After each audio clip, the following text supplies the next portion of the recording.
And it really started, hence Fader for DJ equipment was about bringing music together. And we just wanted to document the best of the best. And it was Lee Harrison, who was working with me at the time, had this idea. He's like, let's create a website and let's create a magazine that will promote the website, in the late 90s to reach DJs and really talk about music at the focal point.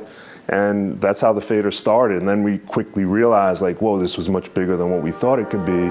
Let's, see what we can make happen here.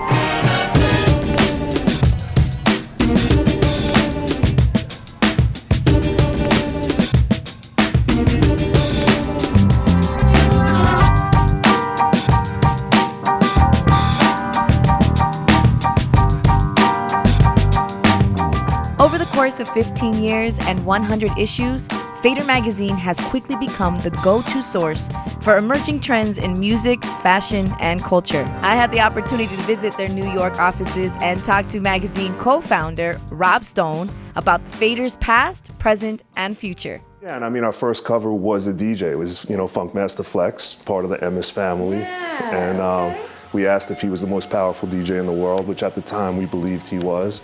And then the next cover was Run DMC, Run from Run DMC, Zach from Rage Against the Machine and DJ Premier. Yeah. And then, it went from there. It was Eminem, Outkast, and for us, it was a movement of culture. And we were like, we felt at the time it was missing of like the sophistication of really showcasing these artists, not from a sales perspective, like who's selling the most records, but who's doing stuff that's where they're out of their comfort zone. So that's really what the Fader was to us, was an opportunity to just showcase incredible talent first, So Kanye gave him his first cover, Kendrick, Drake, Nicki Minaj, like all first covers, so. Are we gonna be seeing more of expansion with Fader in the future?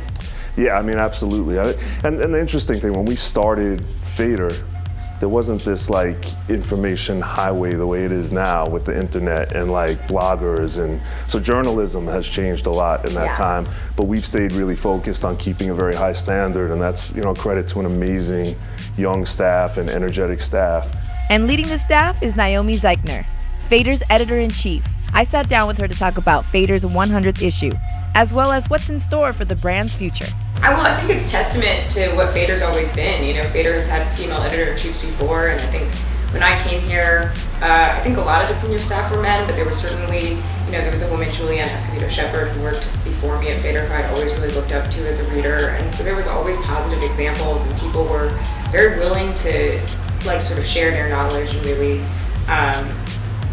pass everybody up. Yeah. It was a small staff, so they didn't even have a choice. And it's still a small staff, isn't it? 30. Yeah, I mean, now when I look at it, we've grown. It's funny, I think our meetings are much different. We used to literally be 6 people in a room, and so everybody kind of was loud and arguing, and it was 6 equal voices. You could go on for a while. And now, our meetings are much bigger and more formal, and we have to really. It's nice to watch how this place has evolved, but in a lot of ways, nothing has changed, right? We bring in people, or people start here because they're passionate, because they're curious, and you have to lift them up and make sure that they know everything you know, because if they don't, the work's not going to get done. In an era where it is all digital, you still have printable, actual physical copy in your hand, and you guys continue to do that. People are excited to pick it up. People are excited to look at it.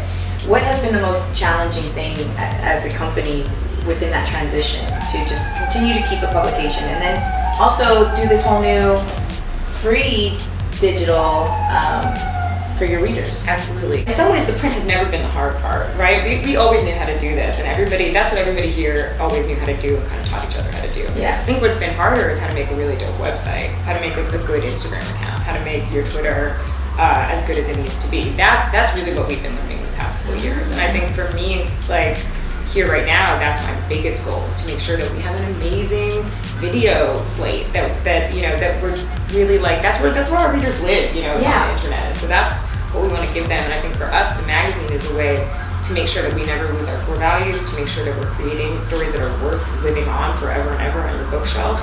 And that just feeds our website and helps keep that community there really quality place. And I think that's what the dream of the Vader has always been, that we're gonna go out and find these stories and like tell the stories of these artists and photograph scenes that you've never been a part of. And now to be able to like kind of really feel that dream fulfilled and giving all of that work back, you know? I've been here for 5 years, but I don't know what, you know, like the stuff, some of these, they did crazy stories before I got here, you know, all over the world. And like everybody who's worked at Vader has been crazy ambitious. And so to really know that we're sharing all of that ambition with anyone who wants it is really exciting. Picking an artist has to be difficult. Like I know with the 100th issue you did Rihanna and Drake. It was sort of a no-brainer. Frankly, it was just like a dream. It was like, who are the people that represent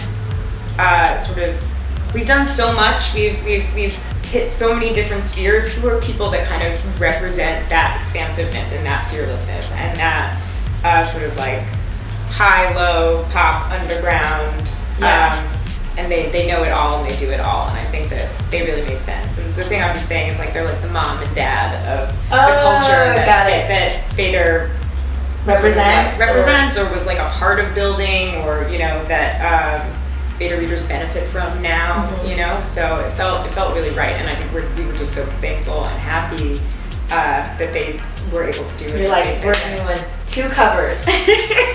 What is an overall message, if you could put it in words? With visually we see fashion, visually we see hip hop, we see artists, but if you put it in words. What I hope that a reader is taking from our magazine is that they deserve to be happy. They deserve to find their people, that they can be anything that they want to be, and that they can kind of like live a creative life and they don't have to apologize for it, and also that they don't have to look any type of way or have any type of friends, right? That everybody can kind of enjoy this culture together, that you can create a culture, and that anybody who you want to be a part of it can be a part of it, or you can be a part of any scene.